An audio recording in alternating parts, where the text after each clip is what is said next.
Dears, welcome back to Arcanics. So നാളത്തെ Christmas എക്സാമിന് വരുന്ന 100% ഉറപ്പുള്ള ചോദ്യങ്ങൾ മക്കൾ ഇത് പഠിച്ചിട്ടേ പോവുള്ളൂ. ആദ്യത്തേത് some basic concepts of chemistry എന്ന ചാപ്റ്ററിലെ ചോദ്യമാണ്. ഏറ്റവും ഇമ്പോർട്ടന്റ് ആയിട്ട് വരുന്നത് ലിമിറ്റിംഗ് റിയേജന്റിന്റെ കാൽക്കുലേഷൻ ഉണ്ടാവും അല്ലേ? ലിമിറ്റിംഗ് റിയേജന്റ് എന്താണ്, അതിന്റെ ഡെഫിനിഷൻ ഉണ്ടാകും. then ഒരു ചോദ്യം എന്താണ്, സ്റ്റോയിയോമെട്രിക് കാൽക്കുലേഷൻ ഉണ്ടാവും. കാൽക്കുലേഷൻ വളരെ ഇമ്പോർട്ടന്റ് ആണ് മക്കളെ. എംപിരിക്കൽ ഫോർമുലയും മോളിക്കുലർ ഫോർമുലയും നിങ്ങളോട് ചോദിക്കും. അതെന്താണ്, ആ ഡിഫറൻസ് മനസ്സിലാക്കണം.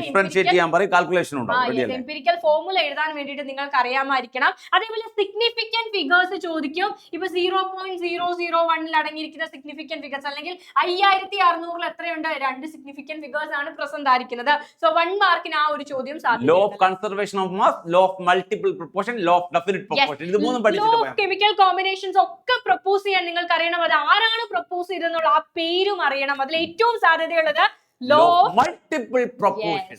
ഇത് പഠിച്ചിട്ട് പോയാൽ മതി. അടുത്ത ഇനി സ്ട്രക്ചർ ഓഫ് ആറ്റത്തിലെ ഏറ്റവും ഉറപ്പിക്കാവുന്ന ചോദ്യമാണ് ക്വാണ്ടം നമ്പേഴ്സ് അല്ലേ? Quantum numbers are known as address of an atom. ഒരു ആറ്റത്തിന്റെ അഡ്രസ് ആണ് ക്വാണ്ടം നമ്പേഴ്സ്. 4 മാർക്ക് ക്വസ്റ്റ്യൻ നിങ്ങൾക്ക് പ്രതീക്ഷിക്കാവുന്ന ഒരു പാർട്ടാണ്. ക്വാണ്ടം നമ്പേഴ്സ് എന്താണെന്നുള്ള ഓരോ ക്വാണ്ടം നമ്പറിന്റെ പ്രത്യേകതകളും അറിയിരിക്കണം. ഇതിൽ ഷെല്ലിനെ പറ്റി പറയുന്നത് ഏതാണ്, ഓർബിറ്റിനെ പറ്റി പറയുന്നത് ഏതാണെന്നൊക്കെ നിങ്ങൾക്ക് അറിവുണ്ടായിരിക്കണം. 3 പ്രിൻസിപ്പിൾസ് ഏതൊക്കെയാണ്? Pauli's exclusion principle, Hund's rule, അതേപോലെ തന്നെ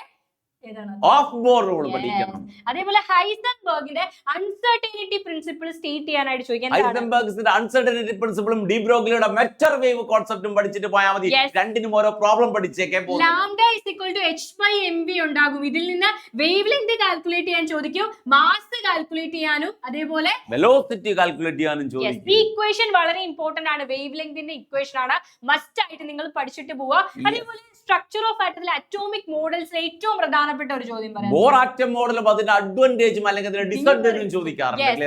ബോർ മോഡൽ വളരെ 100% സാധ്യതയുള്ള ഒരെണ്ണമാണ്. ബോർ മോഡൽ പോസ്റ്റുലേറ്റ്സ് ആണ്.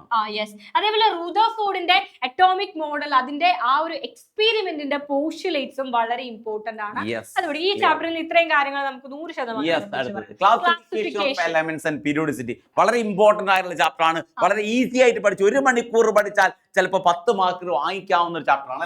മക്കളെ ഇതില് 100% ഉറപ്പിക്കാവുന്ന ഒരു ടോപ്പിക്കാണ് ഇലക്ട്രോൺ ഗെയിൻ എൻതാൽപ്പി. അതിൽ ഫ്ലൂറിന്റെയും ക്ലോറിന്റെയും കമ്പയർ ചെയ്യാൻ വരും. ക്ലോറിൻ ആണ് ഇലക്ട്രോൺ ഗെയിൻ എൻതാൽപ്പി ഫ്ലൂറിനേക്കാൾ കൂടുതൽ. അത് എന്തുകൊണ്ടാണെന്നുള്ള റീസൺ ചോദിക്കും. ഫ്ലൂറിന്റെ ചെറിയ സെക്കൻഡ് ഷെല്ലിലേക്കാണ് ഇലക്ട്രോൺ വരിക, ക്ലോറിന്റെ വലിയ 3ാമത്തെ ഷെല്ലിലേക്കാണ് ഇലക്ട്രോൺ വരിക. അതുകൊണ്ട് തന്നെ ഫ്ലൂറിന് ഇലക്ട്രോൺ റിപ്പൽഷൻ ഉണ്ടാകും. സോ ഇലക്ട്രോൺ ഗെയിൻ എൻതാൽപ്പി ക്ലോറിനേക്കാൾ കുറവാണ്. അയോണൈസേഷൻ എൻതാൽപ്പി ചോദിക്കും. അയോണൈസേഷൻ എൻതാൽപ്പി ഗ്രൂപ്പിൽ എന്താ സംഭവിക്കുക? ഗ്രൂപ്പിൽ താഴേക്ക് വരുന്നതോറും ഷെല്ലുകളുടെ എണ്ണം കൂടും, അപ്പൊ അറ്റോമിക് സൈസ് കൂടും. അയണൈസേഷൻ എൻതാൽപ്പി ഡിക്രീസ് ചെയ്യുകയാണ് ചെയ്യുന്നത്. പീരീഡിൽ അങ്ങോട്ടേക്ക് ലെഫ്റ്റിൽ നിന്ന് റൈറ്റിലേക്ക് പോകുമ്പോൾ അറ്റോമിക് സൈസ് കുറയും, അപ്പൊ അയണൈസേഷൻ എൻതാൽപ്പി കൂടും. അതേപോലെ അറ്റോമിക് സൈസും അയോണിക് സൈസും പഠിക്കണം. Anomalous properties of second period element പഠിച്ചിട്ടേ പോ. അനോമലസ് പ്രോപ്പർട്ടി പഠിച്ചിട്ടേ പോവുള്ളൂ. ക്ലിയർ അല്ലേ? സെക്കൻഡ് പീരീഡിലെ ആദ്യത്തെ എലമെന്റുകൾ ഇപ്പൊ ലിഥിയം കൺസിഡർ ചെയ്യുകയാണെങ്കിൽ താഴത്തെ ഗ്രൂപ്പിലുള്ള സോഡിയം പൊട്ടാഷ്യം പോലത്തെ എലമെന്റിന്റെ പ്രോപ്പർട്ടീസിൽ നിന്നും ഡിഫറൻസ് കാണിക്കുന്നുണ്ട്. ആദ്യത്തെ എലമെന്റ് അവരുടെ അനോമലസ് പ്രോപ്പർട്ടിക്കുള്ള റീസൺ ആണ് അവർ സ്മോൾ സൈസ് ആണ്, large charge to absence of weakened d orbital, absence of vacant d orbital, high electronegativity ആണ്. ഇതൊക്കെ കൊണ്ടാണ് അനോമലസ് പ്രോപ്പർട്ടി കാണിക്കുന്നത്. അതേപോലെ ഡയഗണൽ റിലേഷൻഷിപ്പ് ഈ ലിഥിയം എന്ത് ചെയ്യുന്നു, തൊട്ടടുത്ത ഗ്രൂപ്പിലെ മഗ്നീഷ്യത്തിന്റെ പ്രോപ്പർട്ടീസ് കാണിക്കുന്നുണ്ട്. അതേപോലെ ബെറിലിയം അലൂമിനിയത്തിന്റെ പ്രോപ്പർട്ടീസ് കാണിക്കുന്നുണ്ട്. അതാണ് ഡയഗണൽ റിലേഷൻഷിപ്പ്. അടുത്ത് അത് ഇമ്പോർട്ടന്റ് ആണ്. കെമിക്കൽ ബോണ്ടിങ്ങിലേക്ക് വരികയാണല്ലേ? കെമിക്കൽ ബോണ്ടിങ്ങിലേക്ക് വരുന്ന സമയത്ത് valence shell electron pair repulsion theory, VSEPR തിയറിയുടെ പോസ്റ്റുലേറ്റ് ചോദിക്കും. ഹൈഡ്രജൻ വാട്ടർ മോളിക്യൂളിന്റെയും അമോണിയ മോളിക്യൂളിന്റെയും സ്ട്രക്ചർ പഠിച്ചിട്ട് പോയാൽ മതി. അതേപോലെ മോളിക്കുലർ ഓർബിറ്റൽ തിയറി വളരെ MOT molecular orbital theory. Hybridise പിന്നെ വരുന്നത് ഹൈബ്രിഡൈസേഷൻ. ഹൈബ്രിഡൈസേഷൻ എന്തായിട്ട് PCl5 സ്ഥിരമായിട്ട് ചോദിക്കാറുണ്ട്. ആൽക്കീനിൽ കാർബണിന്റെ ഹൈബ്രിഡൈസേഷൻ സ്ഥിരമായിട്ട് ചോദിക്കാറുണ്ട്. PCl5 hybridisation. ഡബിൾ ബോണ്ടഡ് കോമ്പൗണ്ട്സിൽ കാർബണിന്റെ ഹൈബ്രിഡൈസേഷൻ വരുന്നത് sp2 ആണ്. അതിന്റെ ട്രിക്ക് എന്ന് പറയുന്നത് കാര്യം, കാർബണിന് ചുറ്റും എല്ലാം സിംഗിൾ ബോണ്ടുകളാണെങ്കിൽ ഹൈബ്രിഡൈസേഷൻ sp3 ആണ്. കാർബണിന് ചുറ്റും ഒരു ഡബിൾ ബോണ്ട് വന്നാൽ sp2 ആണ്.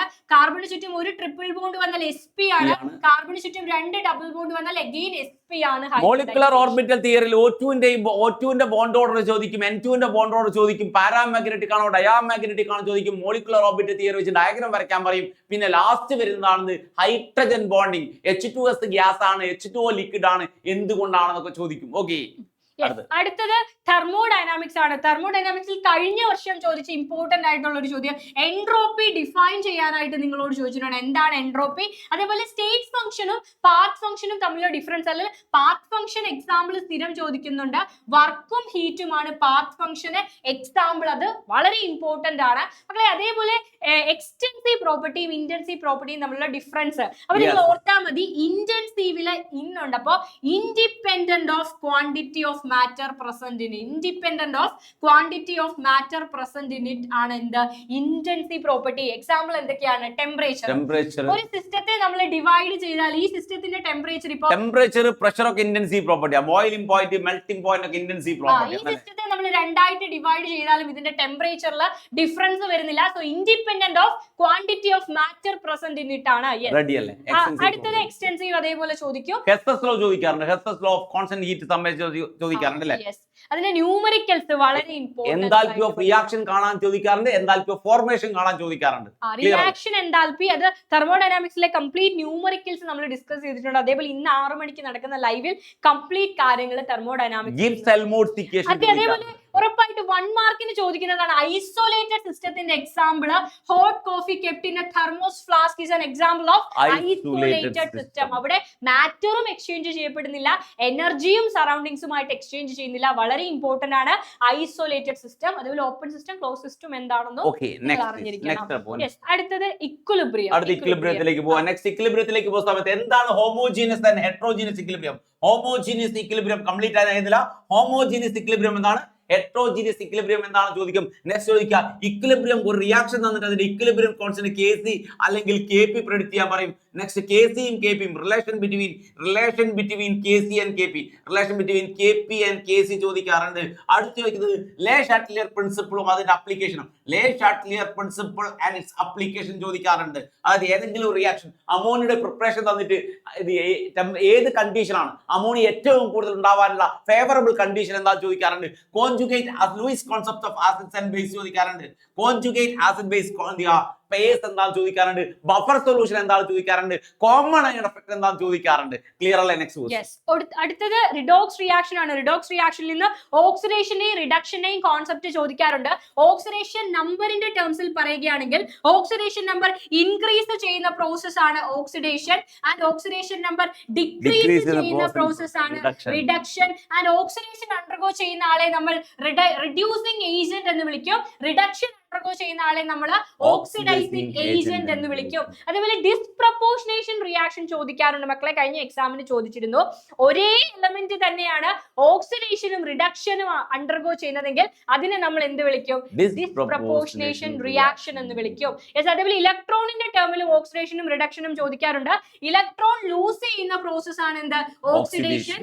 ഇലക്ട്രോൺ ഗെയിൻ ചെയ്യുന്ന പ്രോസസ് ആണ് റിഡക്ഷൻ. ഇത്രയും പോയിന്റ്സ് പഠിച്ചിട്ട് എക്സാമിന് പോവുക. 6 മണിയുടെ ലൈവ് മറക്കരുത്. കൃത്യം 6 മണിക്ക്. അപ്പോൾ ബൈ.